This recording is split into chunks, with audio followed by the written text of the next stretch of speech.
A farmer saved a lost child during a terrible blizzard, but the next day, a presidential helicopter landed on his property.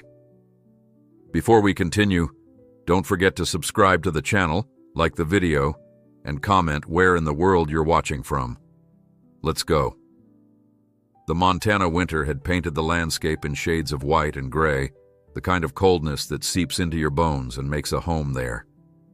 Jack Reynolds stood on his weathered porch, squinting at the darkening sky as ominous clouds gathered on the horizon.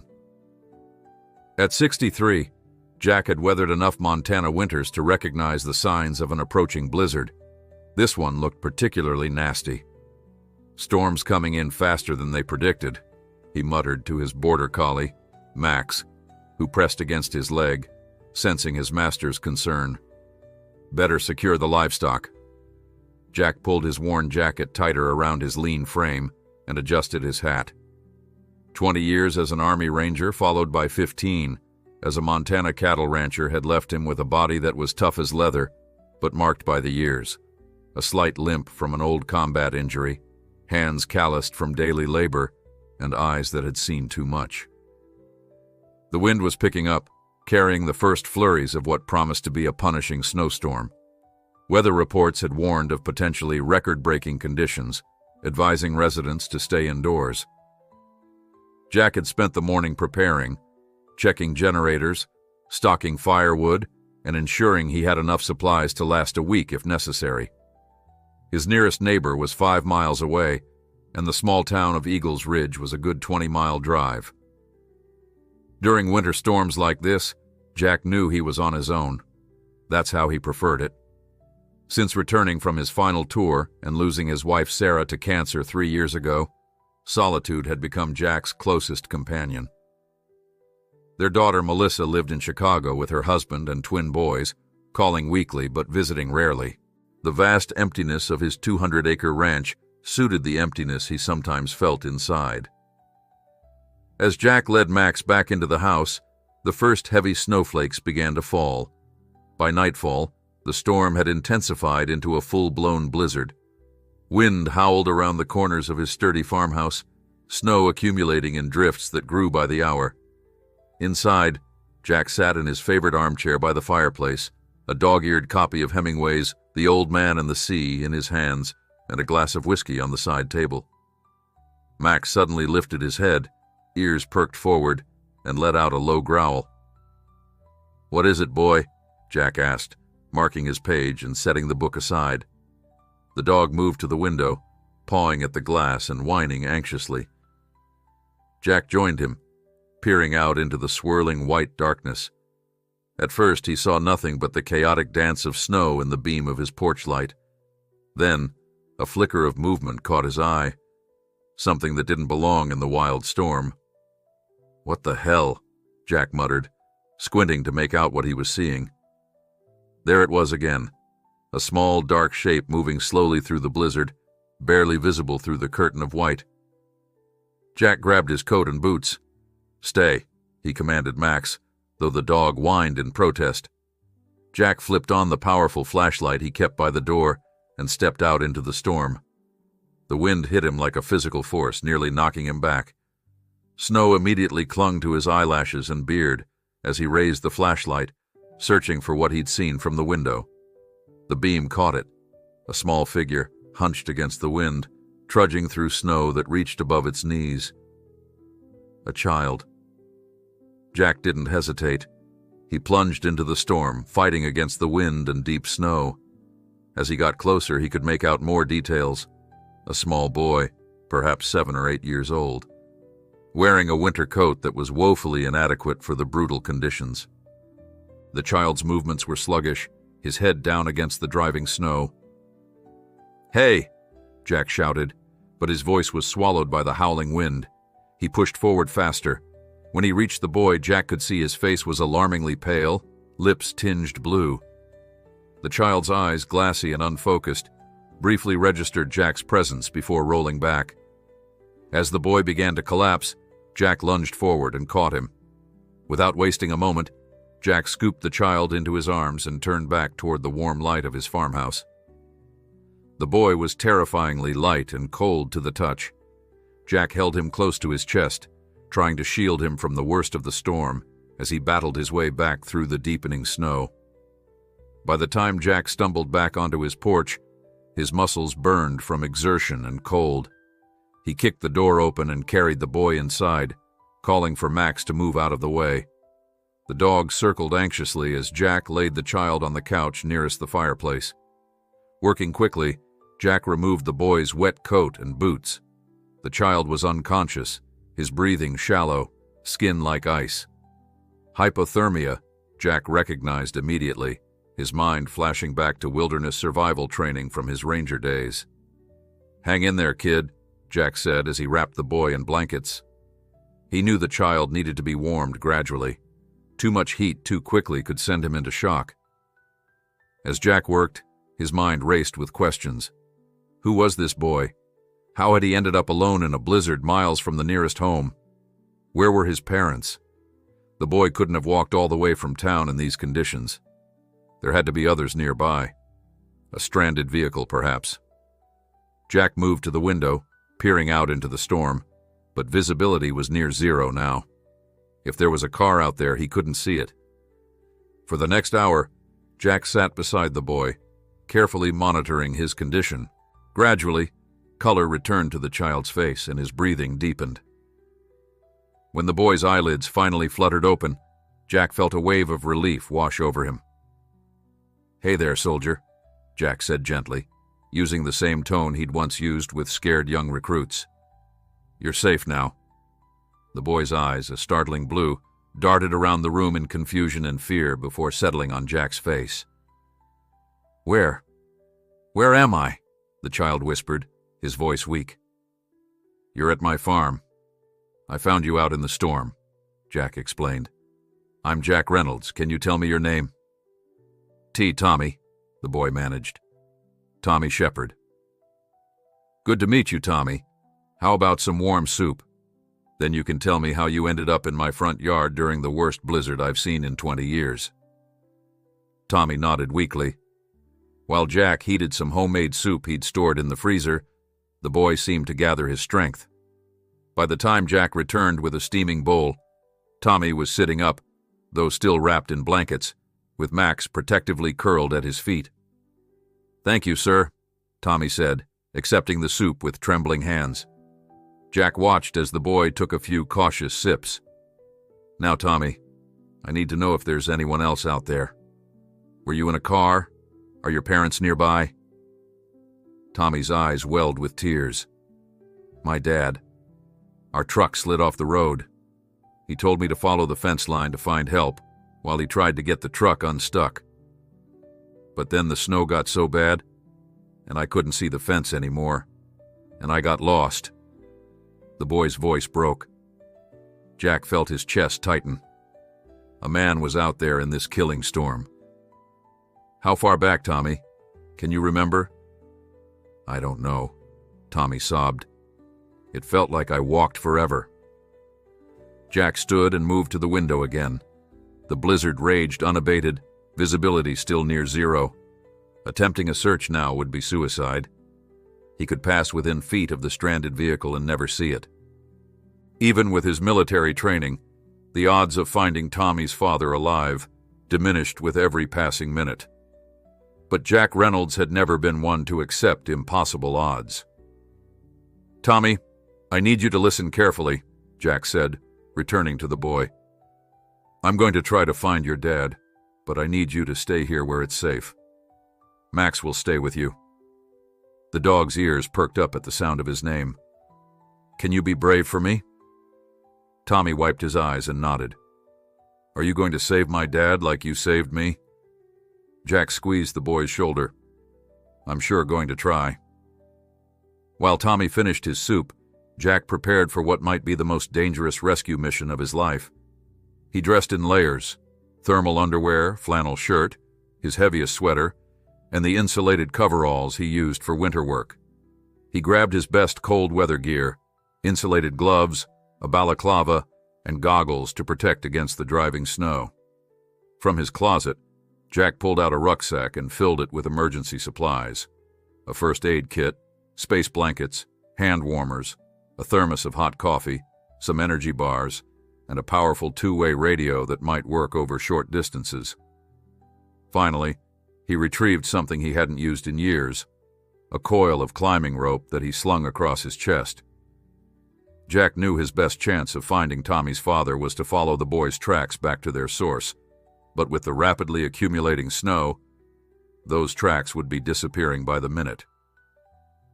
"Max, stay," Jack commanded firmly, looking into the dog's intelligent eyes. "Guard." Max settled beside Tommy, though his posture remained alert.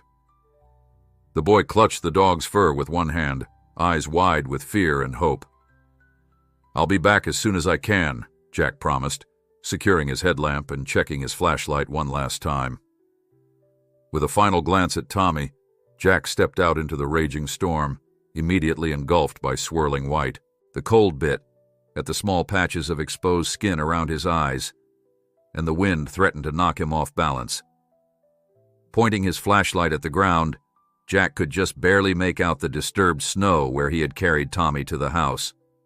Working backward, fighting against both the elements and time, Jack began to follow the rapidly vanishing trail. Each step was a battle against the knee-deep snow and howling wind.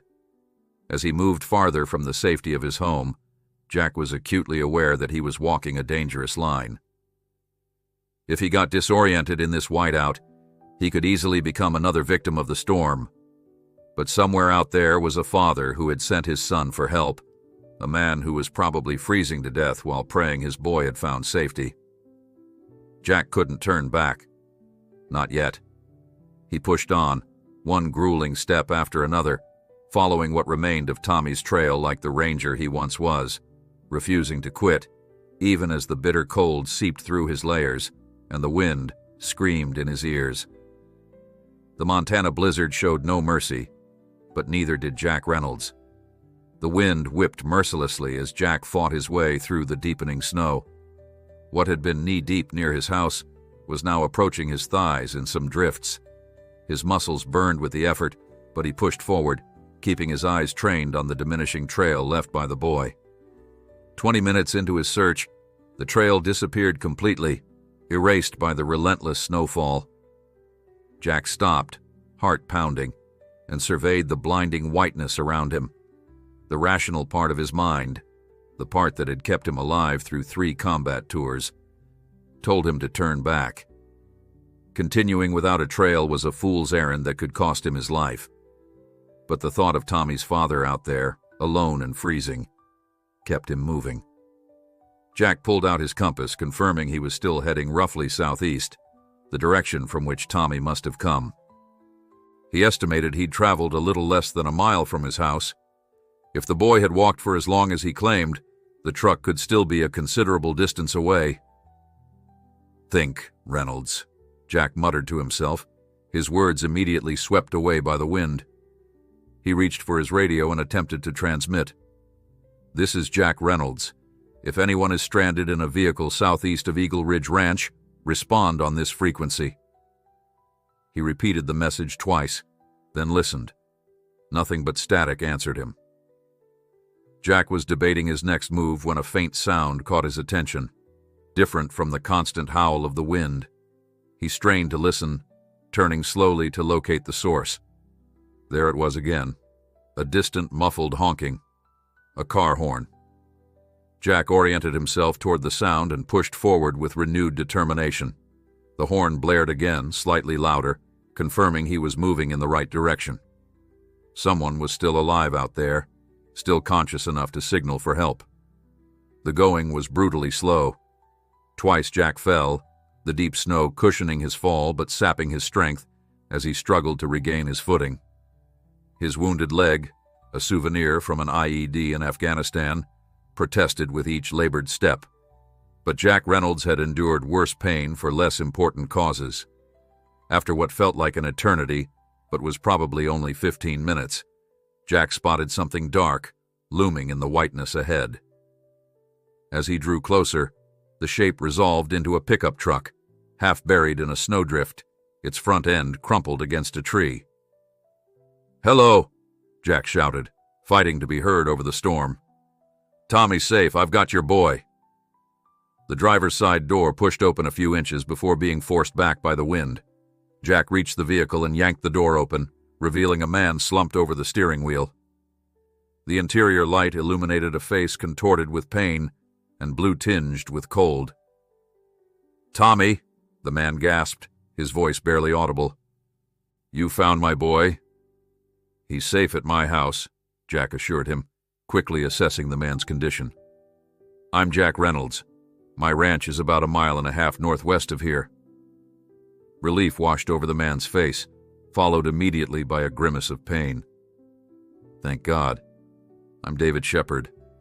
I think my leg's broken. Tried to follow him but couldn't." He gestured weakly at his right leg, pinned awkwardly beneath the crumpled dashboard. Jack could see that the truck's heater was no longer functioning. The interior was nearly as cold as outside. David was showing advanced signs of hypothermia and possibly shock from his injury. The situation was critical. "I need to get you out of here," Jack said, reaching for his pack to retrieve the emergency blankets. "This storm's not letting up anytime soon." David nodded weakly, his eyes unfocused. "Can't feel my hands anymore." Working methodically despite the bitter cold numbing his own fingers, Jack assessed the situation. The dashboard had collapsed onto David's right leg during the impact, effectively trapping him in the driver's seat.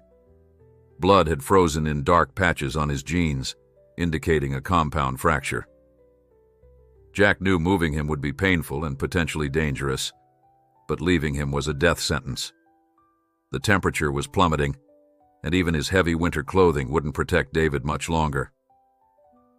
"This is going to hurt," Jack warned, "but I need to get you free." Using techniques he'd learned for extracting wounded soldiers from damaged vehicles, Jack braced himself and began to pull at the warped metal pinning David's leg. The effort required every ounce of strength he had left. Slowly, agonizingly, the crumpled dashboard began to give way. David screamed through clenched teeth, then passed out from the pain, a blessing in disguise as Jack made the final wrenching pull that freed his mangled leg. Working quickly, Jack wrapped David's leg with an emergency splint from his pack, then covered him with space blankets to retain what little body heat remained. The unconscious man was a dead weight as Jack maneuvered him out of the truck and onto his back in a fireman's carry. The journey back would be twice as difficult. David wasn't a small man, and Jack was already exhausted from the outbound trek, but the alternative was unthinkable.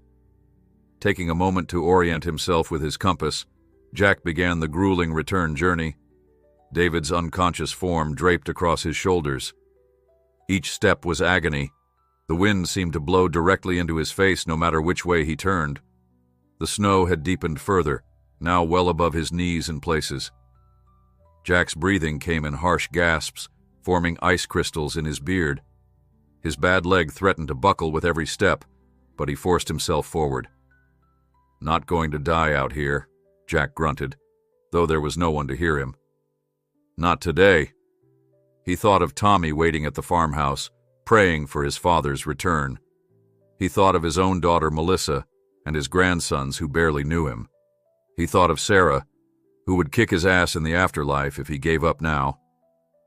Time blurred as Jack fought his way through the blizzard. He no longer felt the cold, a dangerous sign of his own advancing hypothermia. He focused only on putting one foot in front of the other, on the weight across his shoulders that represented a life he refused to let the Montana winter claim. When the lights of his farmhouse finally appeared through the driving snow, Jack nearly wept with relief. His legs were numb, his shoulders screaming in protest. But the sight of that warm glow renewed his strength for the final push. Somehow, he made it to the porch. Somehow, he managed to kick at the door rather than collapsing right there. The door flew open, revealing Tommy's anxious face, Max barking excitedly behind him. "Dad!" the boy cried, eyes widening at the sight of his father's limp form. "Move back," Jack gasped, staggering into the warmth of the house. With the last of his strength, he carried David to the sofa and gently laid him down. Is he? Tommy couldn't finish the question, tears streaming down his face. He's alive, Jack assured him, though David's condition was precarious. But he's hurt bad and suffering from hypothermia. I need to warm him up slowly and tend to his leg. Tommy hovered anxiously as Jack worked, carefully removing David's frozen clothing and replacing it with warm, dry blankets. The compound fracture would need professional medical attention, but for now, Jack resecured the emergency splint and elevated the injured leg. While he worked, Jack explained to Tommy in simple terms what he was doing and why. The boy listened intently, occasionally helping by fetching supplies or holding things in place. His eyes never left his father's pale face. After nearly an hour of continuous care, David's eyes fluttered open. He looked disoriented until his gaze found his son. "Tommy," he whispered. "Dad." Tommy fell to his knees beside the sofa, grabbing his father's hand. "You're okay." David managed a weak smile. "Looks like we both made it, thanks to..." He looked questioningly at Jack, who had slumped into a nearby chair, his own exhaustion finally catching up with him. "Mr. Reynolds saved us," Tommy explained. "He found me in the snow and then went back out and found you, too." David's eyes met Jack's, filled with a gratitude beyond words. "Thank you," he said simply. "My son is everything to me." Jack nodded, understanding completely. "You'd have done the same." He pushed himself up, wincing at the pain in his leg and shoulders. "The storm's likely to keep us trapped here for at least a day or two. Phone lines are down, and even if they weren't, no ambulance could get through those roads right now." "Where exactly are we?" David asked, seeming more lucid now. "My ranch, Eagle Ridge, about 20 miles northwest of Eagles Pass." David's eyes widened slightly. "Jack Reynolds of Eagle Ridge Ranch? The former Army Ranger who received the Medal of Honor?" Jack shifted uncomfortably. It had been years since anyone had recognized him or mentioned his past. After retiring from the military, he'd deliberately sought anonymity in this remote corner of Montana. "That was a long time ago," he said dismissively. But Tommy was already looking at him with newfound awe. "You have a Medal of Honor? That means you're a hero." "It means I did what needed doing when it counted," Jack corrected gently. "Just like today."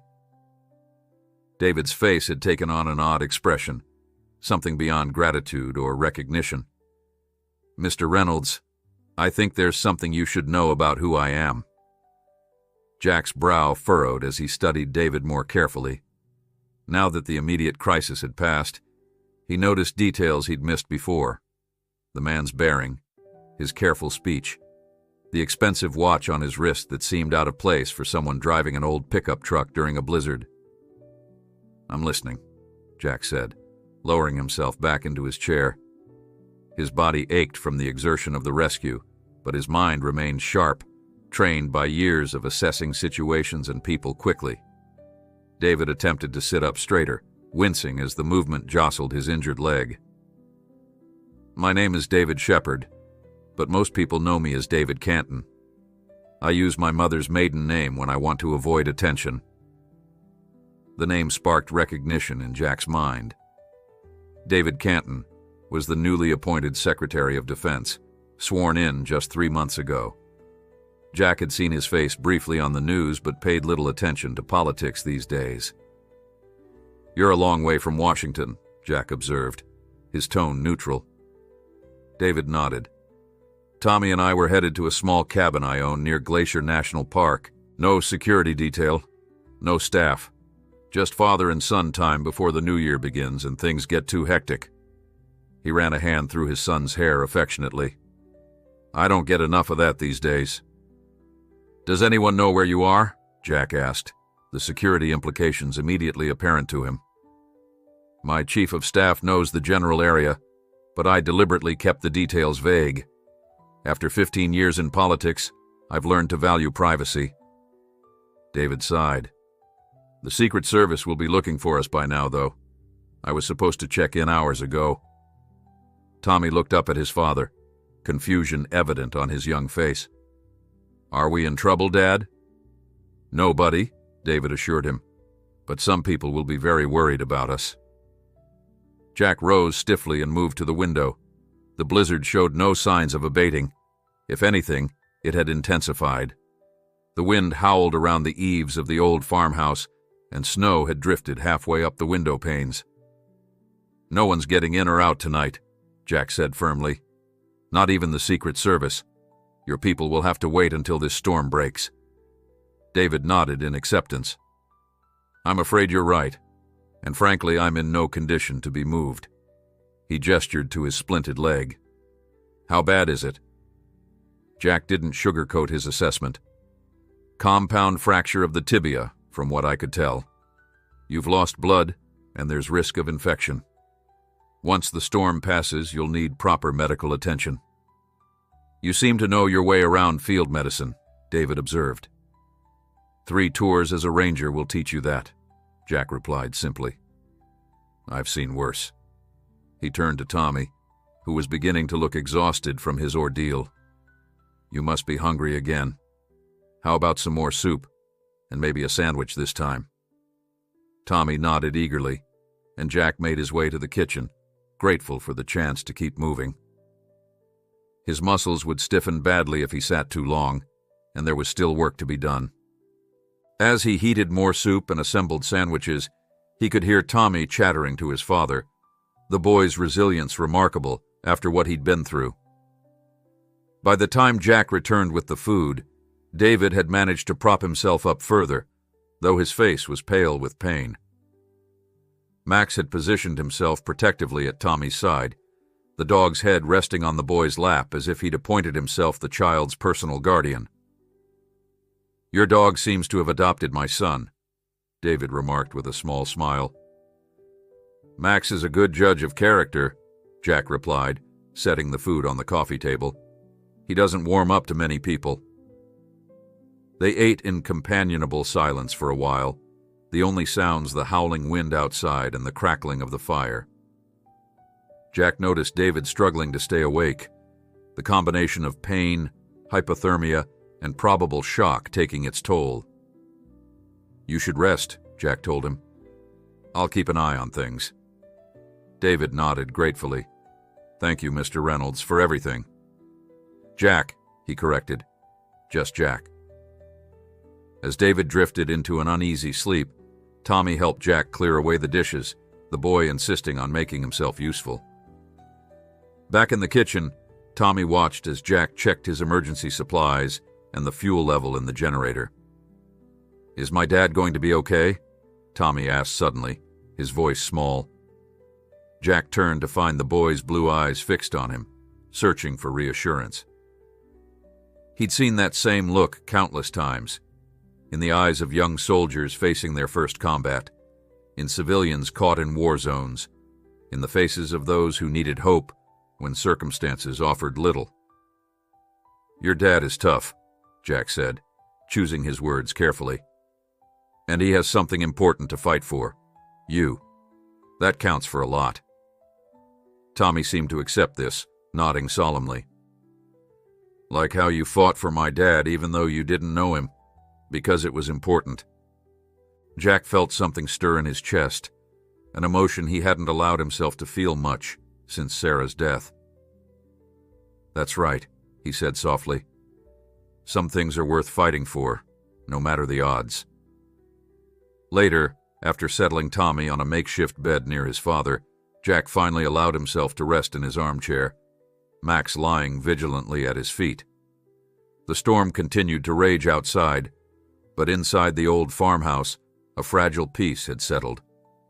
Jack woke with a start several hours later. The house was dark, except for the glow of the banked fire, and for a moment, he couldn't identify what had roused him. Then he heard it again. David moaning in his sleep, his face shining with sweat despite the cool room. Fever. The infection Jack had feared was setting in. He moved swiftly to David's side, placing a hand on the man's forehead. The skin was hot to the touch, much too hot. David's eyes fluttered open, unfocused and glassy. "Sarah," he mumbled. "Is Tommy safe?" "Tommy's fine," Jack assured him, reaching for the first aid kit he'd kept nearby. "And I'm Jack, not Sarah." David's confusion wasn't a good sign. Jack checked the injured leg and found what he'd dreaded. The area around the break was swollen, hot, and showing angry red streaks extending upward. The infection was advancing rapidly. Jack had basic antibiotics in his kit, remnants of his military preparation habits, but this might require something stronger. He administered what he had, along with fever reducers, but knew it might not be enough. Tommy stirred on his makeshift bed, awakened by the commotion. "What's wrong with Dad?" he asked, instantly alert. "He's got a fever," Jack explained, not wanting to frighten the boy but unwilling to lie. "I'm giving him medicine to help fight it." Tommy watched anxiously as Jack worked to cool David down with damp cloths. Outside, the storm howled on, trapping them all in this increasingly precarious situation. For the next few hours, Jack and Tommy took turns keeping watch over David. The boy proved remarkably steady, following Jack's instructions precisely and maintaining a calm that belied his years. When he thought Tommy wasn't looking, Jack checked the two-way radio again, hoping for some break in the storm that might allow a signal through. There was nothing but static. Dawn came, though it was hard to tell through the still-blowing snow. David's condition had stabilized somewhat thanks to the antibiotics, but his fever remained dangerously high. Jack knew they were approaching a critical decision point. "How long will the storm last?" Tommy asked, bringing Jack a cup of coffee he'd insisted on making himself. "Hard to say," Jack answered honestly. "The forecast before it hit suggested at least 48 hours. We're about halfway through, I'd guess." Tommy nodded, processing this information with a maturity that impressed Jack. "So we wait." "For now," Jack agreed. "But if your dad gets worse, we might need to try something else." The something else remained unspoken between them, an attempt to reach help through a blizzard that had already nearly killed both shepherds. It would be a desperate move, one that Jack hoped to avoid. As morning stretched into afternoon, David drifted in and out of consciousness. During one lucid moment, he beckoned Jack closer. "If something happens to me," he whispered hoarsely, "Tommy has a mother in Georgetown. Caroline. We're divorced, but she's a good mother. My phone. Emergency contacts." "Save your strength," Jack told him. "You're going to get through this." David gripped Jack's wrist with surprising strength. "I need to know he'll be taken care of. Promise me." The intensity in David's eyes was unmistakable, the desperation of a father fearing for his child's future. Jack knew that feeling all too well. "I promise," Jack said solemnly, "but it won't come to that." As he spoke the words, a new sound penetrated the constant howl of the wind, a mechanical whirring, growing louder by the second. Jack moved to the window, brushing away the frost that had formed on the inside of the glass. What he saw made his heart leap. The snow was still falling heavily, but the wind had died down enough to reveal a dark shape moving through the white sky, a helicopter fighting its way through the storm. "Someone's coming," Jack announced, turning to Tommy. "Looks like your dad's people found us after all." Tommy rushed to the window, his face lighting up with hope. "Is it the Secret Service? Are they coming to help Dad?" "Looks military," Jack replied, recognizing the distinctive silhouette of what appeared to be a Black Hawk helicopter.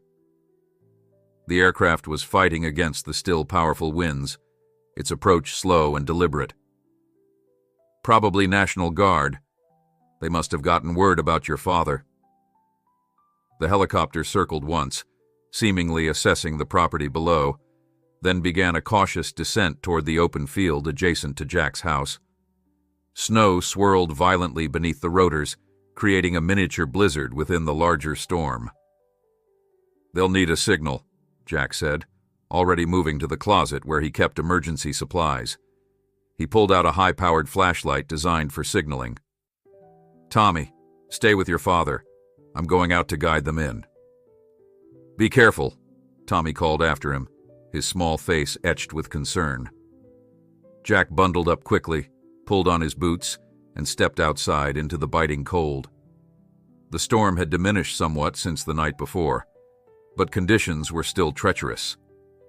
Snow had drifted against the house in towering piles, some nearly reaching the eaves. Jack waded through waist-deep snow, using his good leg to break trail as he made his way toward the field. The helicopter hovered about 50 feet above the ground, the pilot clearly struggling to maintain position in the gusting winds. Jack raised his flashlight and began signaling in a pattern that any military pilot would recognize. 3 short flashes, 3 long, 3 short. SOS. The helicopter dipped slightly in acknowledgement, then continued its careful descent. As it neared the ground, Jack could make out markings on the side. Not National Guard, as he'd first thought, but Marine One, the presidential helicopter. Jack's eyebrows rose in surprise. Either David Canton was even more important than he'd realized, or someone had pulled some very significant strings to send the president's own helicopter into a Montana blizzard. The Black Hawk landed with a muffled thump, its skids sinking into the deep snow. The door slid open immediately, and 4 figures emerged, 3 in tactical gear that screamed Secret Service, and 1 in medical attire. They spotted Jack and began trudging through the snow toward him, each movement a battle against the drifts. "Jack Reynolds?" the lead agent shouted over the diminishing rotor noise.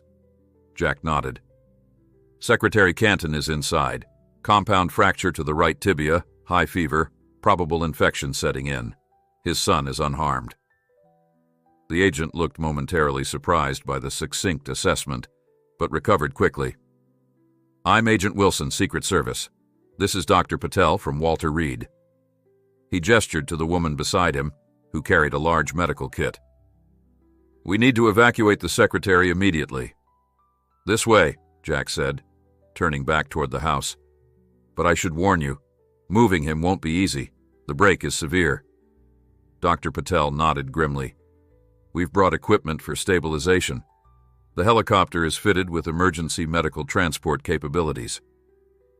They followed Jack through the path he'd broken in the snow, the agent scanning the surroundings with professional paranoia despite the remoteness of the location. Jack understood the habit. He'd been the same way during his military years, always alert, always watching. When they entered the farmhouse, Tommy looked up from his position beside his father, relief washing over his face. "You found us!" he exclaimed. Dr. Patel moved immediately to David's side, her practiced hands already examining the makeshift splint and taking vital signs. The Secret Service agents positioned themselves strategically around the room, one speaking quietly into a wrist microphone, undoubtedly reporting that they had located their targets. "Pulse is rapid. Temperature 103.2, Dr. Patel announced, her voice calm but urgent. "Secretary Canton, can you hear me?" David's eyes fluttered open, his gaze unfocused. "Who?" "I'm Dr. Patel, sir. We're here to take you to safety." She turned to her companions. "We need to move quickly. The infection is advancing and he's showing early signs of sepsis." One of the agents stepped forward. "Tommy, I'm Agent Diaz. Your mother is very worried about you. We're going to take you and your father somewhere safe, okay?" Tommy glanced at Jack, seeking reassurance. Jack nodded encouragingly. "These people will take good care of your dad, Tommy. They have medicine and equipment I don't have here." As the agents and doctor prepared David for transport, Jack quietly gathered Tommy's few belongings. The boy stood close to him, watching the proceedings with wide eyes. "Mr. Reynolds," Tommy said softly, "are you coming with us?" The question caught Jack off guard. He looked down into the earnest blue eyes that had already seen too much in the past 24 hours. "I don't think so, buddy. This is a government operation, and I'm just a civilian." "But you saved us," Tommy insisted. "Dad needs you." Before Jack could respond, Agent Wilson approached. "Mr. Reynolds, we owe you a tremendous debt. The president has been personally briefed on the situation, and he's asked that you accompany us if you're willing. Secretary Canton will be transported to St. Patrick's Hospital in Missoula, where a surgical team is standing by." Jack hesitated. It had been years since he'd left his ranch for more than supply runs to town. The thought of helicopters, hospitals, and government officials made him distinctly uncomfortable. But then he felt Tommy's small hand slip into his. "Please come," the boy pleaded quietly. Something in Jack's chest tightened. He looked at David, now being carefully transferred to a portable stretcher, the man's face contorted with pain, despite his semi-conscious state. Then back at Tommy, who had shown remarkable courage throughout this ordeal and was now asking for this one thing. "All right," Jack agreed finally. "Let me take care of a few things first." While the medical evacuation proceeded, Jack quickly arranged for his livestock's care, a brief radio call to his nearest neighbor, who agreed to check on the animals once the storm cleared. He filled Max's food and water bowls generously, knowing the independent dog would be fine for a day or two. After grabbing a small bag with a change of clothes and his medications for his old war injuries, Jack was ready. The journey to the helicopter was arduous. David, secured to a special medical backboard, was carried by 2 agents while Dr. Patel monitored his condition. Tommy insisted on holding Jack's hand the entire way, the boy struggling through snow that sometimes reached his chest. As they approached the Black Hawk, Jack noted the pilot watching their slow progress, the rotors turning just enough to maintain readiness without creating too much disturbance in the snow. The presidential seal on the side of the aircraft gleamed dully in the gray light, an incongruous sight here in the wilderness of his Montana ranch. "Ever been in a helicopter before, Tommy?" Jack asked as they neared the aircraft. Tommy shook his head, eyes wide with a mixture of fear and excitement. "Well, they're noisy, but this one's the best in the world," Jack assured him. "Nothing to worry about." Once they reached the helicopter, the loading process was swift and professional. David was secured to a specialized medical berth built into one side of the cabin. Tommy was buckled into a seat beside Jack, who found himself facing Agent Wilson. "Mr. Reynolds," Wilson said, his voice now audible through the headset Jack had been given. "The President asked me to convey his personal gratitude for your actions. He's eager to thank you in person." Jack felt a jolt of surprise. "The President?" Wilson nodded. "He and Secretary Canton are close.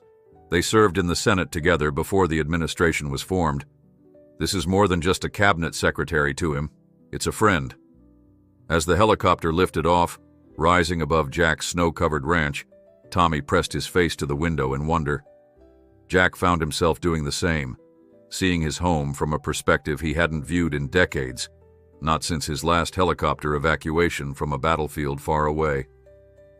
The farmhouse grew smaller below them, a tiny island of warmth in a vast sea of white.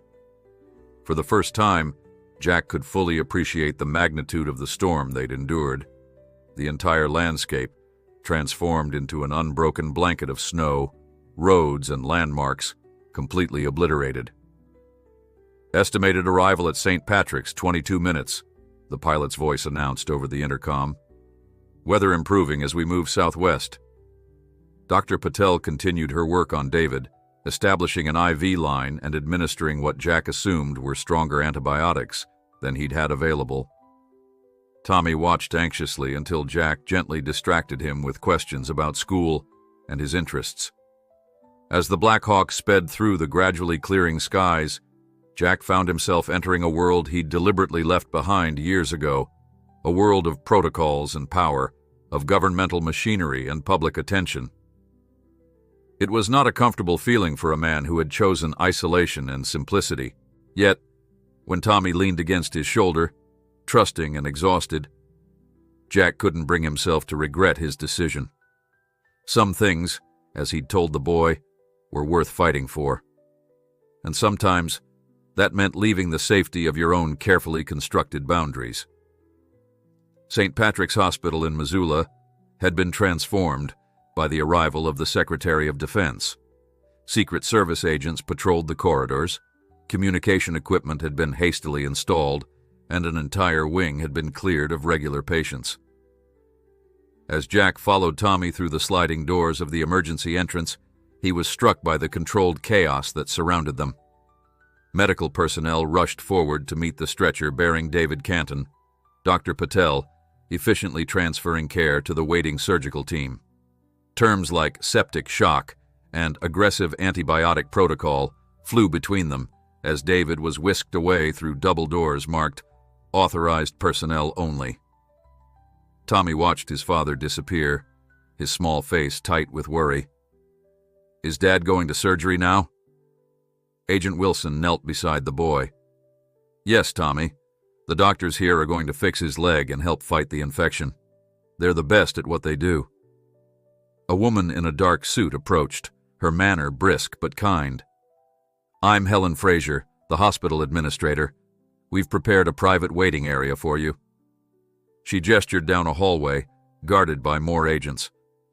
"The surgical team will provide updates as they become available." Jack suddenly felt out of place among these efficient professionals in their pressed suits and scrubs. He was acutely aware of his worn jeans, the mud and snow still clinging to his boots, the stubble on his face. This was a world he no longer belonged in, if he ever had. "Mr. Reynolds should come too," Tommy said firmly, noticing Jack's hesitation. "He's the one who saved us." Helen's eyes widened slightly as she took in Jack's appearance. "Of course. You must be the Montana rancher we've heard about. Please follow me." The waiting room was unlike any Jack had seen in a rural hospital. Spacious, well-appointed, with comfortable furniture and a table already laid with sandwiches, fruit, and drinks. A television mounted on one wall was tuned to a news channel, the volume muted. "Please make yourselves comfortable," Helen said. "Is there anything else you need?" "Could I maybe get cleaned up somewhere?" Jack asked, conscious of the dried sweat and grime from his rescue efforts. "Certainly. There's a private bathroom through that door with shower facilities. I'll have some scrubs brought for you." After Helen left, Tommy made a beeline for the food, his young body demanding fuel after the stress and exertion of the past day.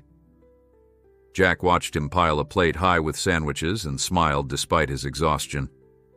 Kids were resilient. He hoped that resilience would help Tommy through whatever came next with his father. "You should eat too, Mr. Reynolds," Tommy said between bites. "Dad says you need to refuel after hard work." "Your dad sounds like a smart man," Jack replied, realizing he was indeed ravenously hungry. He fixed himself a plate and sat beside Tommy, both of them eating in companionable silence. Jack's attention was drawn to the television, where footage of Marine One landing at the hospital was being shown. The caption read, "Breaking. Secretary of Defense David Canton rushed to hospital after blizzard ordeal." Jack frowned as he saw grainy images of himself helping to load David into the helicopter. "Look, you're on TV," Tommy exclaimed, following Jack's gaze. Before Jack could respond, Agent Wilson entered the room. "Mr. Reynolds, the President would like to speak with you." Jack nearly choked on his sandwich. "The President? Now?" "Yes, sir, on a secure line." Wilson held out a phone. With a deep breath, Jack took the device. "This is Jack Reynolds." "Mr. Reynolds, this is President Mitchell." The voice was warm, authoritative, and unmistakable. "I wanted to personally thank you for what you've done. David Canton isn't just my Secretary of Defense, he's one of my oldest friends." "I just did what anyone would do, Mr. President," Jack replied, uncomfortable with the gratitude. "We both know that's not true," President Mitchell said firmly. "You risked your life in a deadly blizzard to save a child you'd never met, then went back out to rescue his father. That's extraordinary by any measure." Jack didn't know how to respond.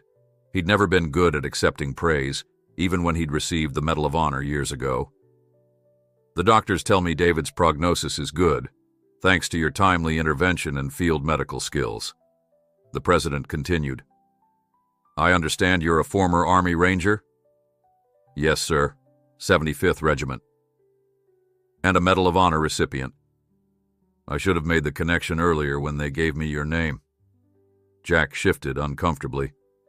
That was a long time ago, sir. Heroism doesn't expire, Mr. Reynolds. Listen, I'm flying to Missoula tomorrow once the weather clears completely. I'd like to thank you in person if you're willing to stay. Jack glanced at Tommy, who was watching him intently while pretending not to eavesdrop. I'll be here, Mr. President. Tommy might need the company while his father recovers. Excellent. And Mr. Reynolds, the nation owes you a debt. Again. The line went dead before Jack could formulate a response. He handed the phone back to Agent Wilson, who didn't bother to hide his impressed expression. The president doesn't make those calls often, he remarked. Jack shrugged, uncomfortable with the attention. Is there any news about Secretary Canton? He's in surgery now. Dr. Landry is one of the top orthopedic surgeons in the country. She was flown in from Seattle this morning when we first got word of the situation. It will be several hours before we know more. Wilson left, and Jack settled back beside Tommy, who immediately bombarded him with questions about the president's call. Jack answered patiently, grateful for the distraction from his own discomfort with the situation. Eventually, Tommy's energetic chatter slowed, his exhaustion catching up with him. Jack suggested he lie down on the sofa, and within minutes, the boy was fast asleep, his small chest rising and falling rhythmically. Alone with his thoughts, Jack found himself reflecting on the strange turn his life had taken in just 24 hours. Yesterday morning, he'd been a solitary rancher preparing for a blizzard, content in his isolation. Now he was sitting in a hospital waiting room, having just spoken to the president, waiting for news about the Secretary of Defense whose life he'd saved. The quiet was interrupted when Helen returned with clean scrubs and toiletries. The shower is all yours, Mr. Reynolds, she whispered, noticing Tommy asleep. I've also taken the liberty of having your clothes cleaned. They should be ready in a few hours. Thank you, Jack said sincerely. Any word on Secretary Canton? Still in surgery, but the team sent word that things are proceeding well. The infection is responding to the antibiotics. After Helen left, Jack checked on Tommy once more before heading to the bathroom. The hot shower was blissful, washing away not just the physical grime, but some of the tension he'd been carrying. As the water sluiced over his battered body, he took stock of himself. Muscles aching from the rescue effort, old scars telling stories of battles long past, new bruises forming from his latest mission. Clean and dressed in hospital scrubs, Jack felt marginally more human. He returned to find Tommy still sleeping and settled into a chair nearby, intending to rest his eyes for just a moment. He woke to a gentle hand on his shoulder. A doctor in surgical scrubs stood over him, her face showing the fatigue of a long, complex procedure. Mr. Reynolds, I'm Dr. Landry. Secretary Canton is out of surgery. Jack sat up straight, immediately alert. How is he? The operation was successful. We've stabilized the fracture with internal fixation. Pins and plates that will allow the bone to heal properly. The bigger concern was the infection, which had developed into early sepsis. We've implemented an aggressive antibiotic regimen, and his vital signs are already improving. When can he have visitors? Jack asked, glancing at Tommy's sleeping form. He's in recovery now and will be moved to a private room within the hour.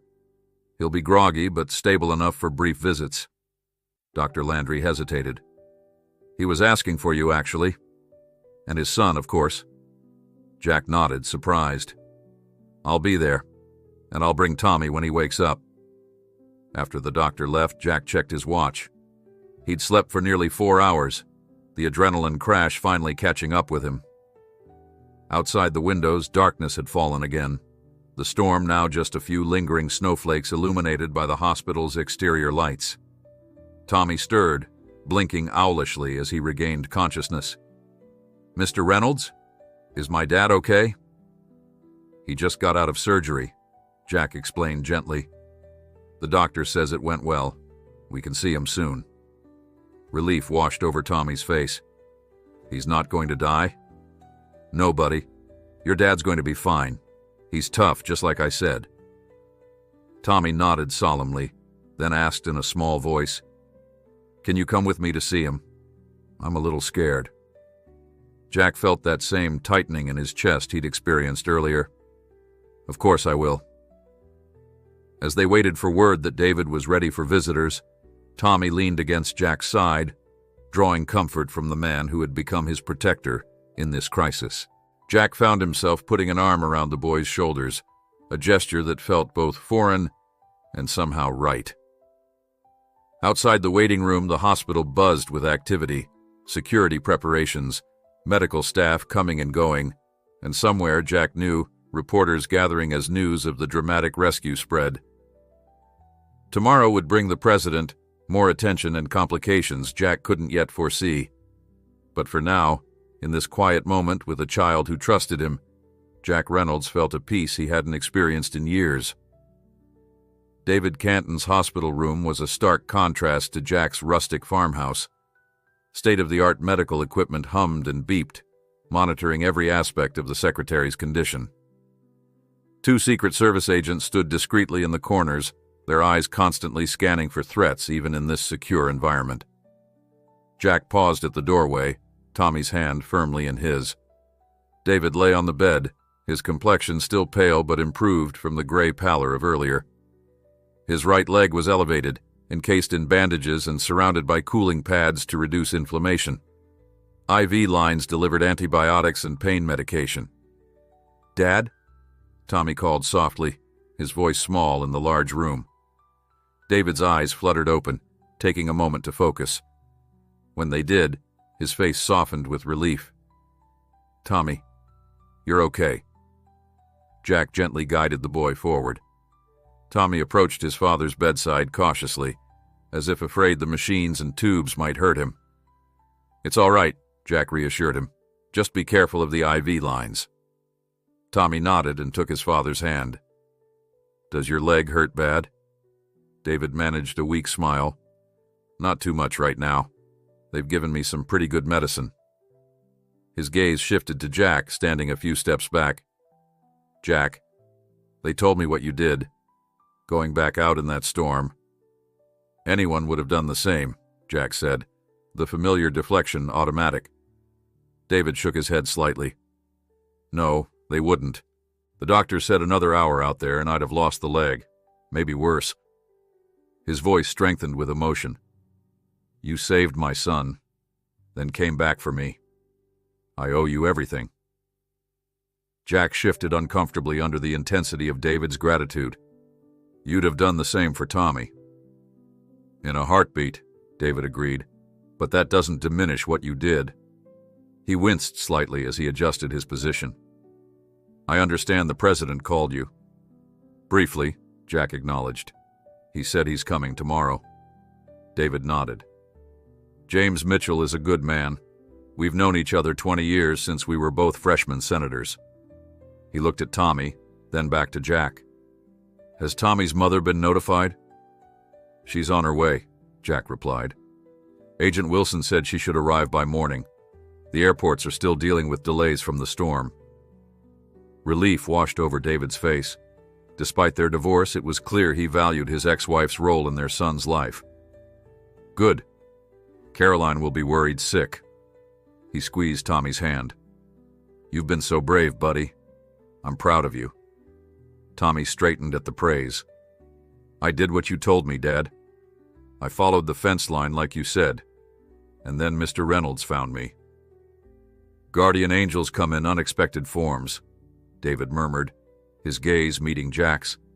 A nurse entered the room, checking David's vital signs with practiced efficiency. "Secretary Canton needs his rest now," she announced gently but firmly. "You can visit again in the morning."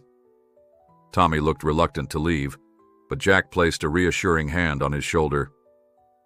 "Your dad needs sleep to heal," he explained. "We'll come back first thing tomorrow." David nodded gratefully. "Tommy, why don't you go with Jack? He'll look after you until your mom gets here." Okay, Tommy agreed. He leaned carefully over the bed rail to kiss his father's cheek. Good night, Dad. Get better fast. As they turned to leave, David called out, Jack? Thank you. For everything. Jack simply nodded in acknowledgement, words inadequate for the moment. Back in the waiting area, Agent Wilson approached them. We've arranged accommodations for you both at the hotel across the street. Security has already cleared it, and there's a connecting room for Tommy's mother when she arrives. The hotel suite was luxurious by Jack's standards. Plush carpets, king-sized beds, and a stunning view of the snow-covered mountains. Tommy immediately claimed the room with 2 queen beds, announcing that Jack should stay there too, instead of in the connecting suite.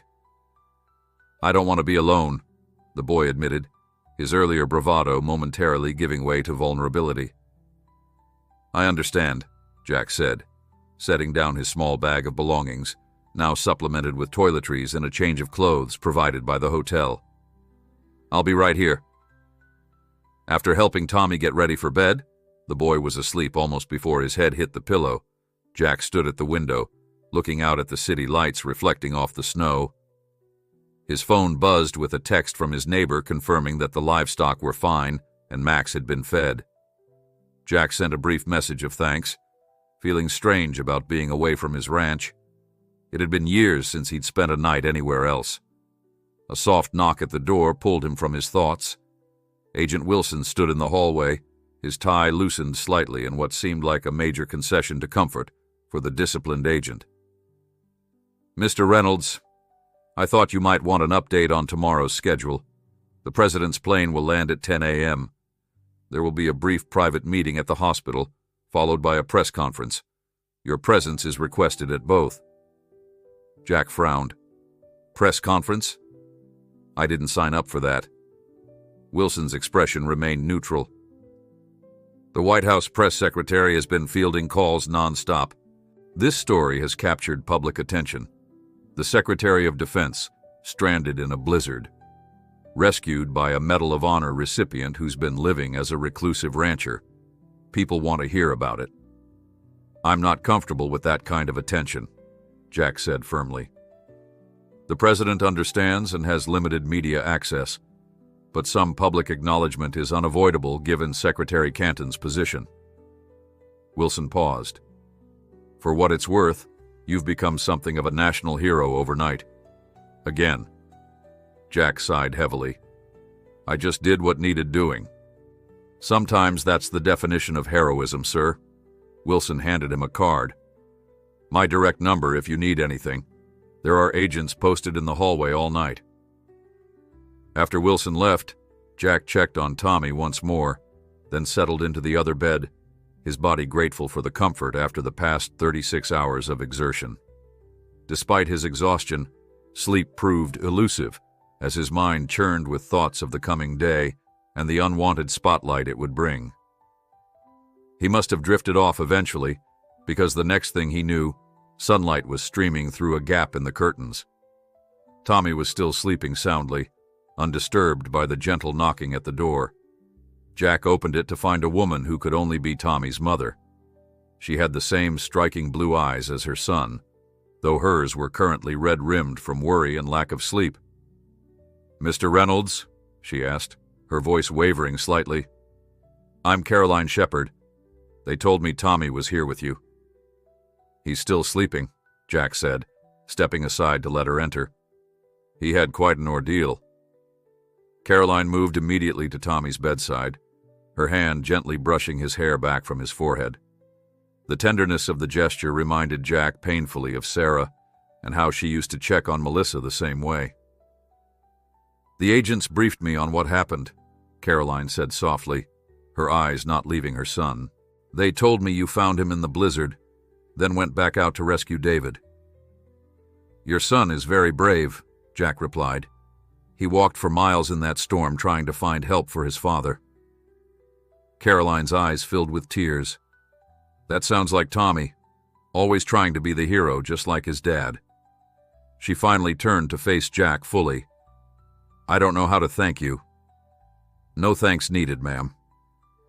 Tommy stirred then, his eyes blinking open. For a moment he looked confused by his surroundings, then his face lit up. "Mom!" Caroline gathered her son into a fierce hug, tears flowing freely now. "Oh, Tommy, I was so worried about you." Jack stepped back, giving them privacy for their reunion. He gathered his few belongings and moved quietly toward the door, intending to retreat to the connecting suite. "Mr. Reynolds," Tommy called out, spotting his movement. "Where are you going?" "Just giving you and your mom some time together," Jack explained. "I'll be right next door." "But you're coming to see Dad with us, right?" Tommy pressed, unwilling to let his rescuer disappear. Before Jack could respond, Caroline spoke up. "Of course he is, Tommy. Mr. Reynolds is part of this family now, whether he likes it or not." She met Jack's eyes over her son's head, her expression conveying a gratitude beyond words. Jack nodded, accepting the invitation. "I'll be ready whenever you are." As he stepped into the connecting suite, Jack caught a glimpse of himself in the mirror. The hotel-provided clothes, jeans and a button-down shirt, fit well enough, but he hardly recognized the man staring back at him. For the first time in years, he wasn't Jack Reynolds, the reclusive rancher. Today, he would face the world as Jack Reynolds, the hero who had saved the Secretary of Defense. The thought made him profoundly uncomfortable. The hospital corridor buzzed with barely contained energy. Secret Service agents, hospital administrators, and White House staff moved in choreographed precision, preparing for the president's imminent arrival. Jack stood awkwardly to one side, feeling out of place in his borrowed clothes and freshly trimmed beard, courtesy of a barber the hotel had sent to his room at Agent Wilson's insistence. Tommy and Caroline had gone in to visit David, giving Jack a momentary reprieve from the child's constant questions about meeting the president. The boy's excitement was a stark contrast to Jack's growing discomfort. "Mr. Reynolds," Agent Wilson approached, his demeanor even more formal than usual. "The president's motorcade has arrived. He'd like to meet with you privately before visiting Secretary Canton." Jack nodded, resigned to his role in the unfolding drama. He followed Wilson down a hallway to a small conference room that had been hastily converted for the president's use. American flags had been positioned on either side of the table, and a presidential seal was displayed prominently. "Wait here, please," Wilson instructed before disappearing. Alone, Jack paced the room, trying to calm his nerves. It had been over 15 years since he'd met a sitting president, back when he'd received his Medal of Honor. That ceremony had been the beginning of his retreat from public life, the attention and accolades making him deeply uncomfortable. The medal itself was now locked in a drawer at his ranch, rarely seen and never discussed. The door opened, and President James Mitchell entered, followed by a single Secret Service agent who took up position by the door. In person, the president was taller than he appeared on television, his hair more gray than brown now, but his presence filled the room with unmistakable authority. "Jack Reynolds," the president said warmly, extending his hand. "It's an honor to meet you." Jack shook the offered hand. "Mr. President." Mitchell gestured to the chairs. "Please sit. I've been looking forward to thanking you properly." They sat across from each other, the president leaning forward with an intensity that Jack recognized, the focus of a man who routinely made life-or-death decisions. "I've read the full report of what happened," Mitchell began. "Venturing out not once but twice in conditions that the National Weather Service was calling catastrophically dangerous. Even with your ranger training, those were extraordinary risks."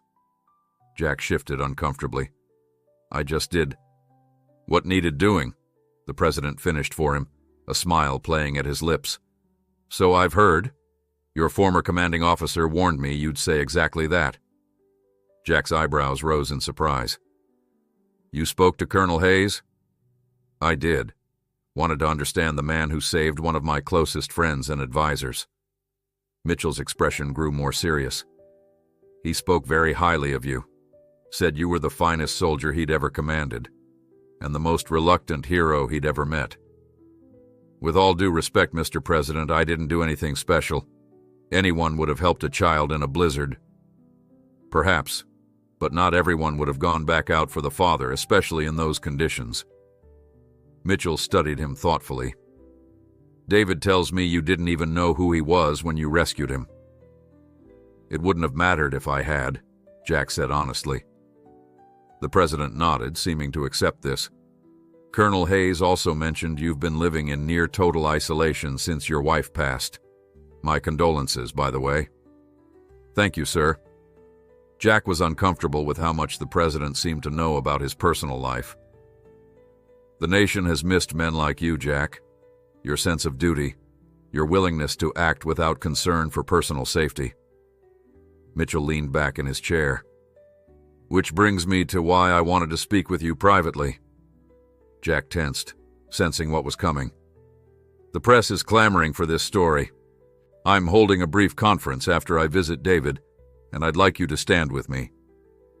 Mr. President, I'd rather not. Mitchell held up a hand. I understand your reluctance. Truly, I do. But this isn't just about recognition for your heroism. In times like these, the American people need reminders of what we're capable of at our best. The selflessness, the courage, the simple human decency you've demonstrated. Jack remained unconvinced, and the president seemed to sense it. Tell you what, Mitchell said, his tone softening. No speech is required from you. Just stand with me while I make a brief statement. Tommy and his mother will be there too, at their request. The mention of Tommy tipped the scales. Jack couldn't disappoint the boy. All right, Mr. President, but I'd appreciate keeping my involvement as brief as possible. Understood. Mitchell stood, signaling the end of their private conversation. And Jack, when this media circus is over, I'd like to have a more substantial conversation about your future. Before Jack could ask what he meant, the door opened, and staff entered to brief the president on his visit to David's room. Jack was escorted back to the main waiting area, where Caroline and Tommy had returned. Did you meet the president? Tommy asked eagerly, bouncing on his toes. I did, Jack confirmed. He's looking forward to meeting you too. Caroline touched Jack's arm lightly. David's asking for you. He's much more alert today. Jack nodded and made his way to David's room, finding the Secretary of Defense sitting up in bed, his color significantly improved. The medical equipment had been reduced, though his leg remained elevated and heavily bandaged. Jack, David greeted him, his voice stronger than the previous day. I was hoping to catch you before things get crazy with the president's visit. How are you feeling? Jack asked, approaching the bedside. Like I was hit by a truck, then froze half to death, then got put back together with hardware store supplies, David replied with a wry smile. But the doctors say I'll make a full recovery, thanks to you. Jack shook his head. The doctors did the real work. There wouldn't have been anything for them to work on if you hadn't found me. David's expression grew serious. I heard you met with the president. Just now, Jack confirmed. And he asked you to participate in the press conference. Jack raised an eyebrow. News travels fast. James and I have few secrets from each other, David said with a slight smile. I know you're uncomfortable with attention, but I hope you'll consider what this means to Tommy. You've become quite the hero in his eyes. I've noticed, Jack said dryly. He has a lot of questions about the Medal of Honor. He Googled you, David admitted. Caroline said he stayed up late reading everything he could find about you online. Jack winced. There's a lot of exaggerated nonsense out there about that day in Afghanistan. And a lot of truth about your exceptional service, David countered. Tommy could have worse role models. He shifted slightly, wincing at the movement. Listen, Jack, when this media storm passes, I want to talk to you about something important. The president and I both agree. A knock at the door interrupted him as Agent Wilson poked his head in. Secretary Canton, the president will be here in 5 minutes. David nodded in acknowledgement, then turned back to Jack. We'll finish this conversation later.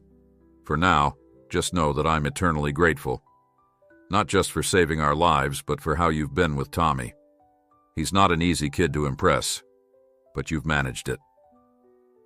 Jack departed as the room was prepared for the presidential visit, rejoining Caroline and Tommy in the waiting area, which had been transformed with additional security and White House staff. Tommy was practically vibrating with excitement. "The president's assistant says I get to stand right next to you during the press conference," Tommy informed Jack, his eyes shining. "And Mom says maybe we can visit your ranch someday to see Max and thank him too for helping save me." Jack glanced at Caroline, who smiled apologetically. "If that would be all right with you, of course. Tommy's quite taken with the idea of your ranch." Before Jack could respond, a commotion at the end of the hallway signaled the president's approach. Secret Service agents moved into position, staff stepped back respectfully, and cameras flashed as President Mitchell made his way toward David's room, pausing to greet hospital staff. "It's time," Agent Wilson announced, guiding Jack, Tommy, and Caroline into position outside David's room. "The president will visit with Secretary Canton privately for 15 minutes, then make a brief statement to the press. Mr. Reynolds, you'll stand to the president's right, with Tommy and Ms. Shepard beside you." Jack took a deep breath, steeling himself for the attention he'd spent years avoiding. Tommy slipped his small hand into Jack's larger one, looking up at him with complete trust and admiration. "Are you nervous?" Tommy whispered. "My dad says even the bravest people get nervous sometimes." Jack squeezed the boy's hand gently. "Your dad's a wise man." "But you'll be okay," Tommy stated with absolute certainty. "You're not afraid of anything. You went out in that storm twice." Jack looked down at the child whose life he'd saved, seeing a reflection of the innocence and hope he'd once fought to protect as a soldier. Perhaps this press conference wasn't about him at all, but about what Tommy and others might take from this story. "You know what, Tommy?" Jack said quietly. "I think we'll both be just fine." Camera flashes erupted like lightning as President Mitchell stood before the hastily assembled press corps in the hospital's conference room. Jack remained stoically at his side, expressionless, despite the dozens of lenses focused on him. Tommy, standing between Jack and his mother, seemed both awed and intimidated by the attention, pressing closer to Jack's side. "Today, we witnessed what makes America truly great," President Mitchell began, his voice carrying the practiced gravity of a seasoned statesman. "Not our military might or economic power, but the courage and selflessness of ordinary citizens who rise to extraordinary occasions." Jack kept his gaze fixed on a point at the back of the room, employing the same technique he'd used during military ceremonies. He was conscious of Tommy occasionally glancing up at him, as if to check that his hero was handling the pressure. 2 days ago, Secretary of Defense David Canton and his son Tommy found themselves in life-threatening danger when their vehicle crashed during one of the worst blizzards to hit Montana in decades, the president continued. What followed was a series of events that remind us of the best of the American spirit. Mitchell turned slightly toward Jack, drawing the room's attention to him.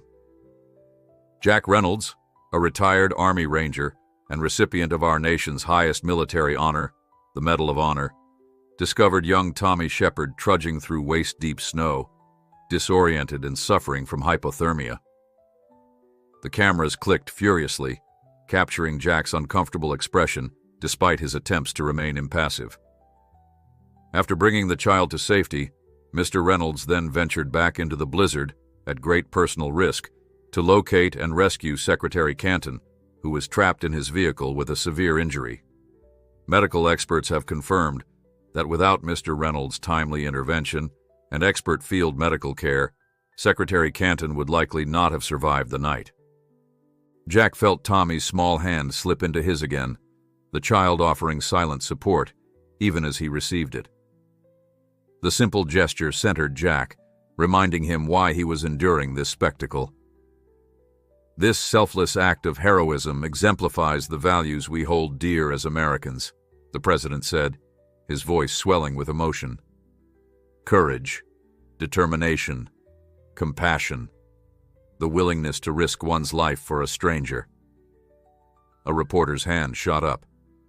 Mr. President, was Mr. Reynolds aware that he was rescuing the Secretary of Defense? President Mitchell glanced at Jack, who gave a subtle shake of his head. No, the president answered. Mr. Reynolds didn't know Secretary Canton's identity until after the rescue. He simply saw a father in danger and acted without hesitation.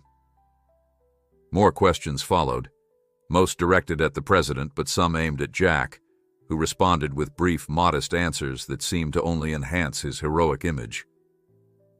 Tommy was asked how it felt to be rescued, and the boy's earnest response, Mr. Reynolds is the bravest person I've ever met, even braver than my dad, and he's really brave, drew appreciative laughter from the assembled journalists. Finally, President Mitchell raised his hands to signal an end to the questions. Secretary Canton is recovering well and is expected to return to his duties after a short period of rehabilitation.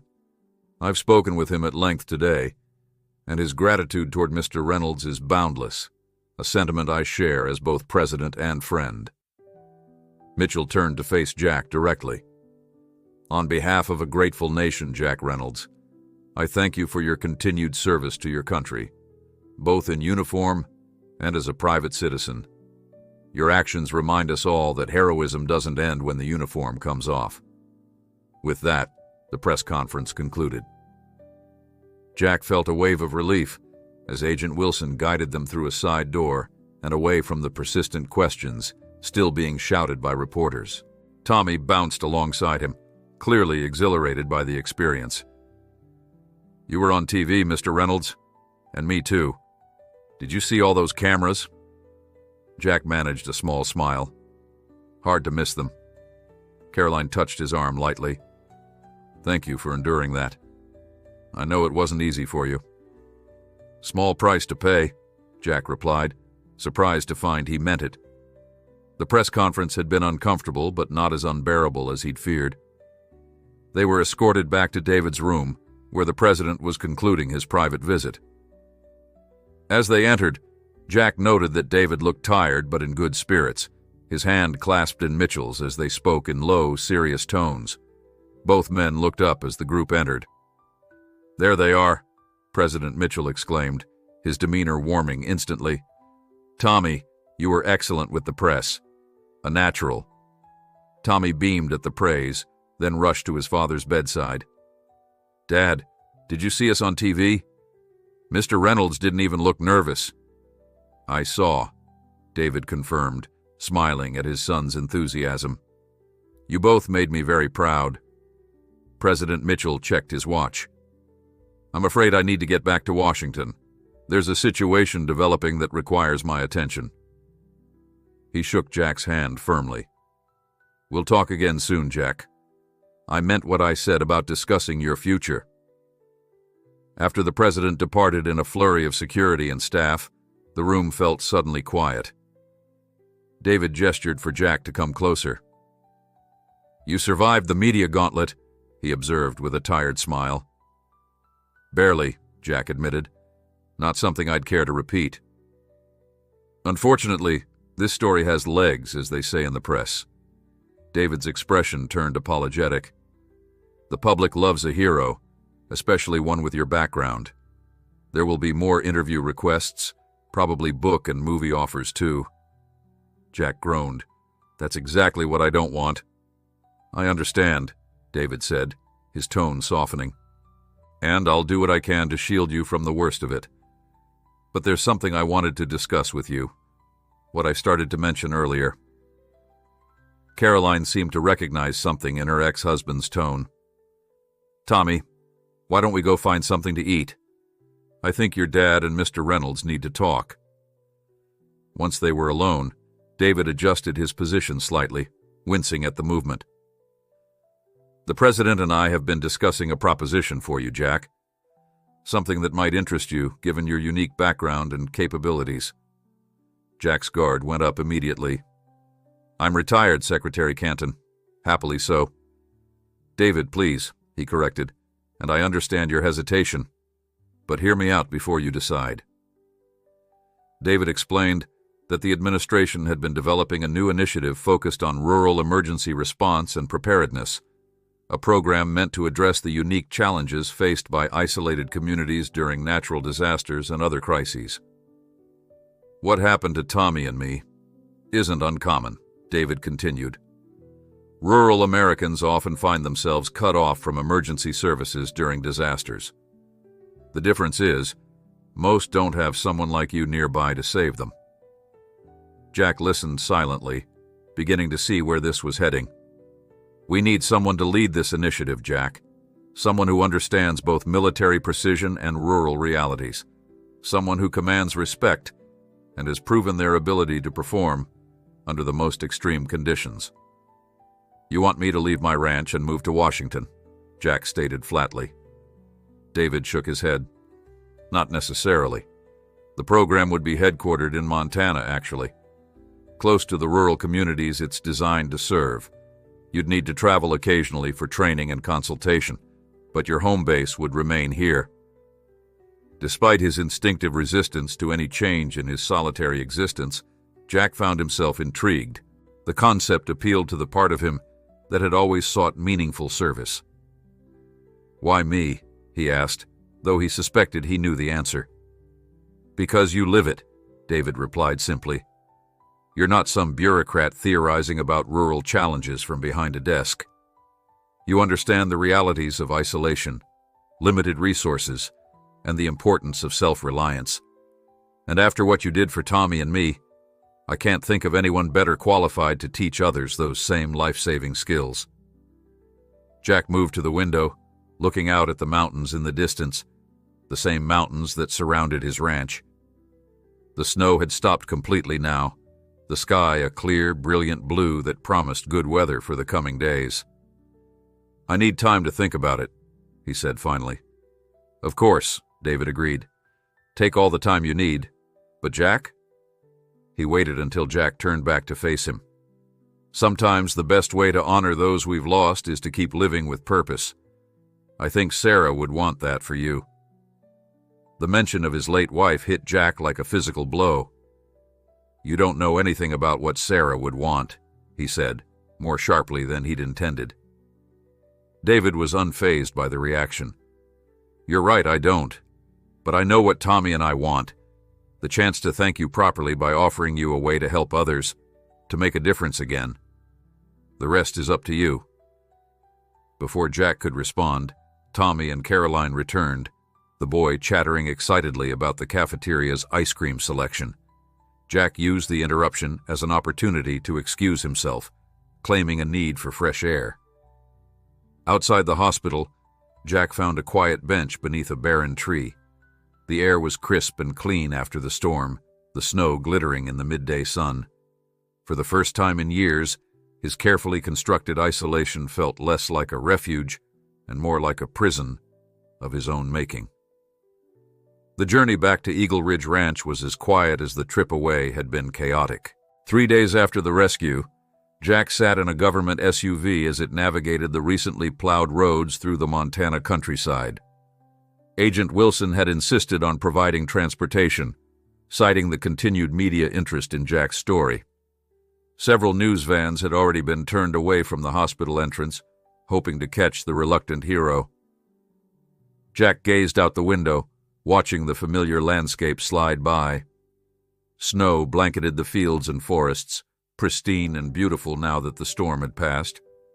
The driver, a stoic Secret Service agent, seemed to understand Jack's preference for silence and made no attempt at conversation. In the breast pocket of his jacket, Jack carried a business card with a private number, David Canton's direct line, given to him just before his departure from the hospital. Think about my offer, David had said, and call me when you're ready to talk more. No pressure, no timeline. The Secretary of Defense was being discharged later that day, scheduled to be flown directly to Washington for continued recovery and rehabilitation. His doctors were optimistic about a full recovery, though it would be months before he regained full use of his injured leg. Tommy had been heartbroken when Jack announced he was returning to his ranch. The boy had thrown his arms around Jack's waist, holding tight as if physical strength alone could prevent his hero from leaving. "You'll visit us in Washington, right?" Tommy had pleaded, those earnest blue eyes looking up at Jack. "Dad says we can show you the Pentagon and the White House and everything." Jack had carefully extracted himself from the boy's grip, kneeling to eye level. "You focus on helping your dad get better," he'd said gently. "Maybe someday you can come back to Montana and see Max again. He misses you." Caroline had watched the exchange with a bittersweet smile. "Tommy doesn't form attachments easily," she'd told Jack privately afterward. "What you did, it means more than just saving his life. You showed him what real courage looks like." Now, as the SUV turned onto the unpaved road that led to his property, Jack wondered if he'd made the right decision in leaving so quickly. Something had shifted during those intense days, something inside him that had been dormant for years. The vehicle pulled up to his farmhouse, which looked exactly as he'd left it, though someone had shoveled a path to the front door, probably his neighbor, making good on his promise to check on things. "Sir?" The driver broke his silence. "Agent Wilson asked me to give you this." He handed Jack a satellite phone. "In case you need to reach someone securely. It's already programmed with the necessary numbers." Jack took the device with a nod of thanks, though he doubted he'd use it. The driver helped him unload his few belongings, then departed with a respectful nod, leaving Jack alone in the sudden silence of his property. The farmhouse felt colder than he remembered, and not just in temperature. Jack moved through the rooms, turning up the thermostat and checking that everything was as he'd left it. Max's food and water bowls were full, but the dog himself was nowhere to be seen. Jack stepped onto the back porch and whistled sharply. Moments later, Max came bounding through the snow from the direction of the barn, his border collie excitement evident in every leap. The dog practically knocked Jack over in his enthusiasm, jumping up and licking his face. "Missed you too, boy," Jack said, ruffling the dog's thick fur. "Did you hold down the fort while I was gone?" Max barked as if answering, then turned in circles, clearly overjoyed at his master's return. Jack smiled, his first genuine smile since leaving the hospital. At least someone was happy to see him back in his self-imposed exile. The next few days fell into a familiar pattern as Jack readjusted to his solitary routine. He tended to his livestock, repaired storm damage to the barn roof, and split firewood for the remaining winter months. Physical labor had always been his therapy, the repetitive tasks allowing his mind to process while his body worked. But something was different now. The silence he'd once found comforting now seemed empty. The isolation that had been his refuge now felt like confinement. And at odd moments, while drinking his morning coffee or brushing down his horses, he would find himself wondering what Tommy was doing, whether David's recovery was progressing well, if Caroline had managed to create some normalcy for her son after the trauma. On the fourth night after his return, Jack sat in his favorite armchair by the fire, the satellite phone on the side table beside him. He'd been staring at it for nearly an hour, the debate raging in his mind. Max lay at his feet, occasionally raising his head to look questioningly at his master, sensing Jack's inner turmoil. The dog had been unusually clingy since Jack's return, as if afraid his human might disappear again. "What do you think, boy?" Jack asked, reaching down to scratch behind Max's ears. "Should we shake things up a bit?" The dog's tail thumped against the floor in response. Jack picked up the phone, then set it down again. David's offer was tempting in ways he hadn't expected. The chance to build something meaningful, to use his skills and experience to help others. It pulled at a part of him he'd thought long buried. But accepting meant stepping back into the world, facing attention and expectations, opening himself to connections that could be lost. The last time he'd allowed himself to care deeply about anything beyond this farm was with Sarah.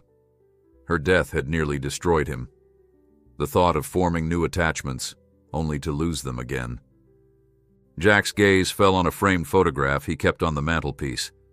Himself and Sarah on their wedding day, both young and radiant with hope for the future. What would she say about his hermit-like existence these past 3 years? About the walls he'd built around himself? The answer came in a memory so vivid, it felt like she was in the room with him. It was from his last deployment, during a video call home. He'd been describing the challenges of training local forces, his frustration evident. "You can't save everyone, Jack," Sarah had said, her face pixelated but her voice clear. "But that's never stopped you from trying. It's who you are, someone who steps up when others step back. I fell in love with that man. Don't lose him even when things get hard." Jack stood abruptly, startling Max. He paced the room, the memory of Sarah's words echoing in his mind. Had he honored her by withdrawing from the world? Or had he betrayed the very quality she'd most loved in him? His thoughts were interrupted by the phone ringing. Not the satellite device, but his regular landline. Jack picked it up, curious who would be calling this late. "Mr. Reynolds, it's Tommy. Tommy Shepard." Jack's surprise must have shown in his silence because the boy quickly continued. "Mom said I could call you. We got your number from Agent Wilson. Is that okay?" "Of course it's okay, Tommy," Jack replied, finding his voice. "How are you? How's your dad?" "Dad's doing better. He has physical therapy every day, and he says it hurts worse than breaking his leg did, but the doctors say that's good." Tommy's words tumbled out in a rush. "We're back in Washington now. Our house is really big, but I miss the mountains. And Max. Is Max there? Can he hear me?" Jack found himself smiling at the boy's enthusiasm. "He's right here. Hold on." He lowered the phone to Max's ear. "Say hi to Tommy, boy." Max, sensing something unusual, gave a curious whine, then a short bark. Tommy's delighted laughter came through the line. "He remembers me. Mom, Max remembers me." Jack could hear Caroline saying something indistinct in the background. "Mom says to ask if you got home okay, and if the reporters are leaving you alone."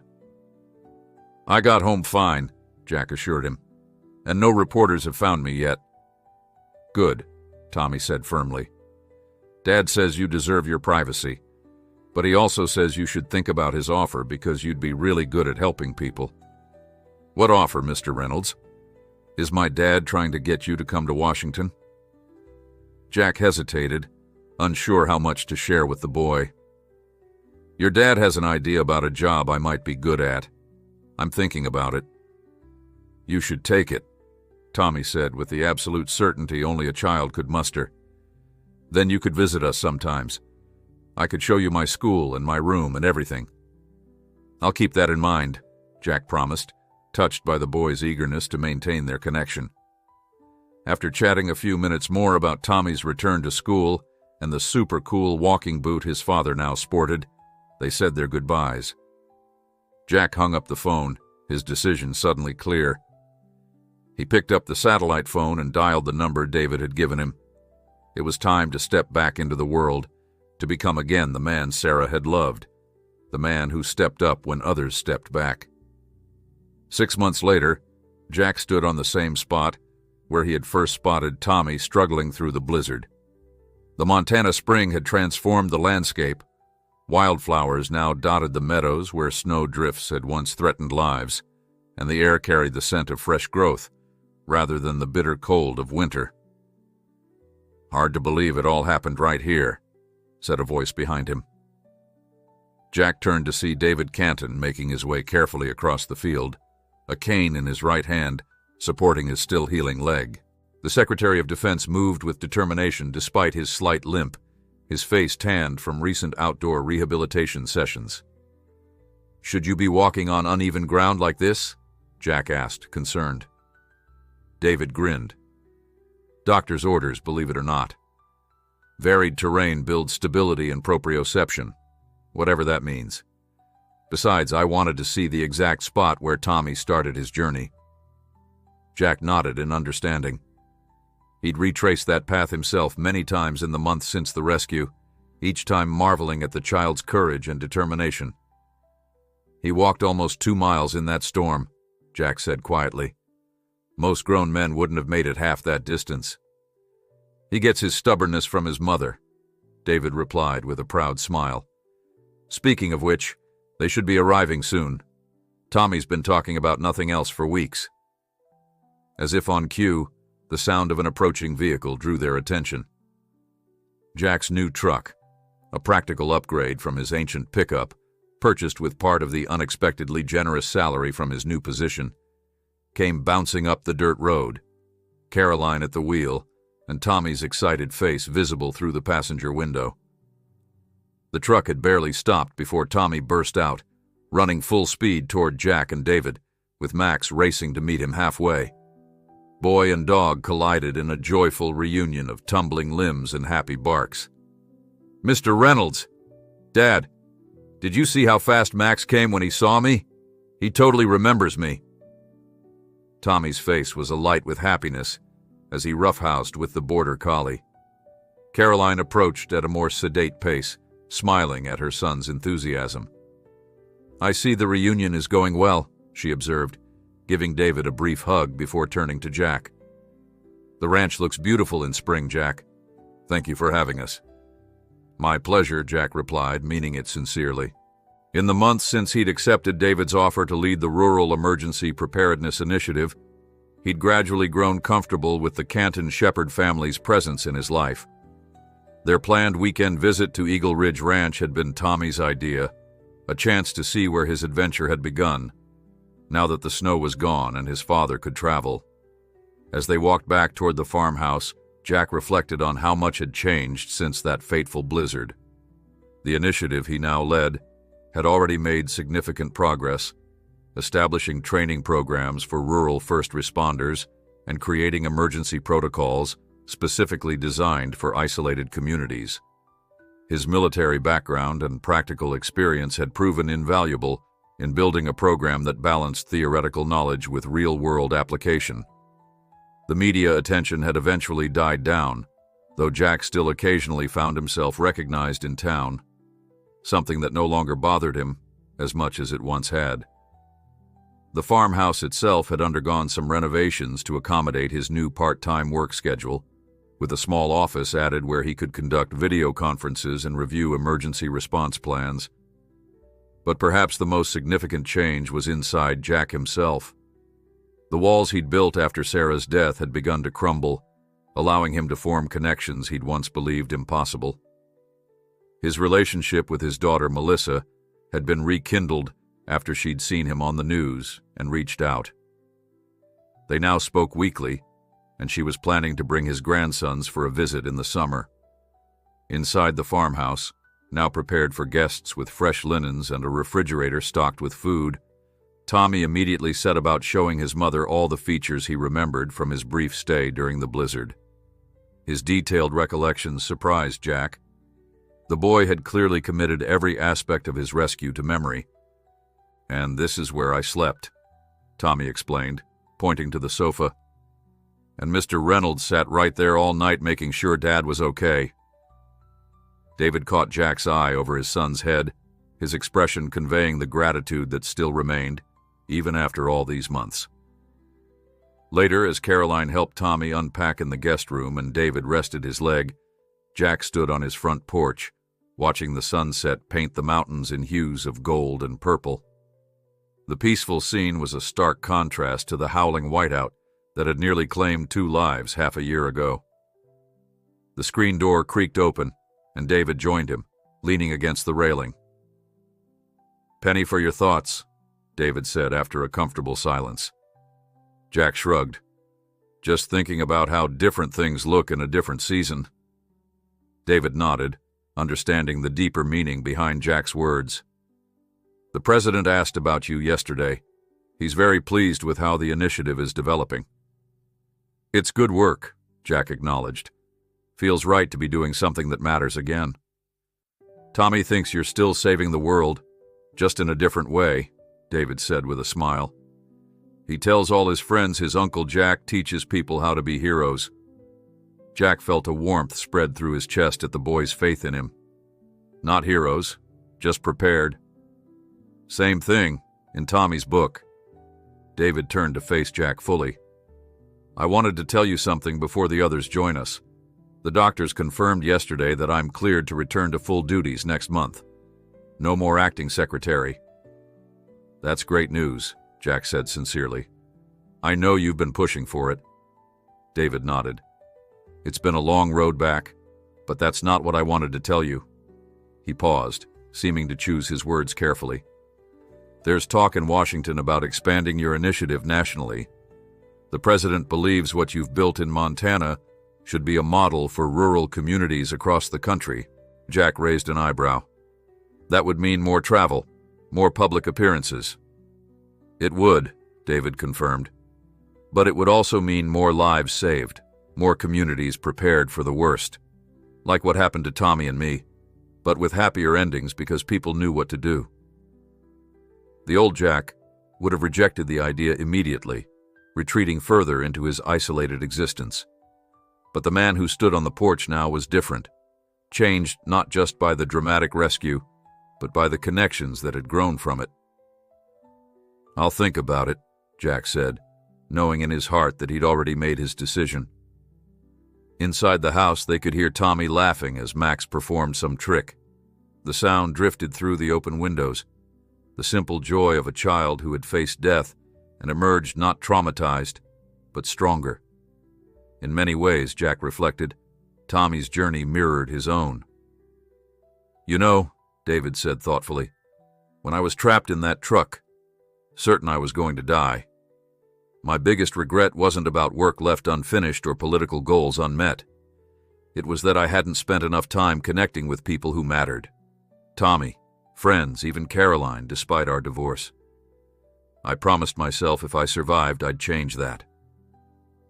Jack nodded, understanding completely. Sarah used to say that walls don't just keep others out, they keep us locked in. Wise woman, David observed. The wisest I've ever known, Jack agreed. After a moment, he added, she would have liked Tommy. And you. David smiled. I wish I could have met her. The screen door opened again as Tommy bounded out, followed by Caroline and an enthusiastic Max. Dad, Uncle Jack, Mom says we can make a campfire and have s'mores.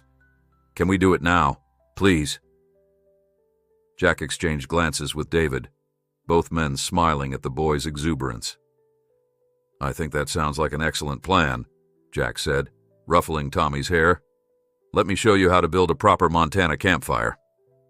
As they gathered wood and prepared the fire pit, with Tommy asking endless questions and Max circling excitedly, Jack felt a profound sense of peace settle over him.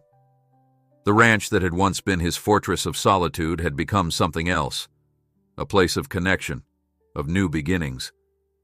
Sarah had been right, as she so often was. The walls he'd built hadn't protected him. They'd only prevented him from healing. It had taken a child lost in a blizzard to show him the way back to the man he was meant to be. As the first stars appeared in the darkening sky, Jack Reynolds sat by the crackling fire, surrounded by people who had started as strangers and somehow become family. And for the first time in years, he felt truly home.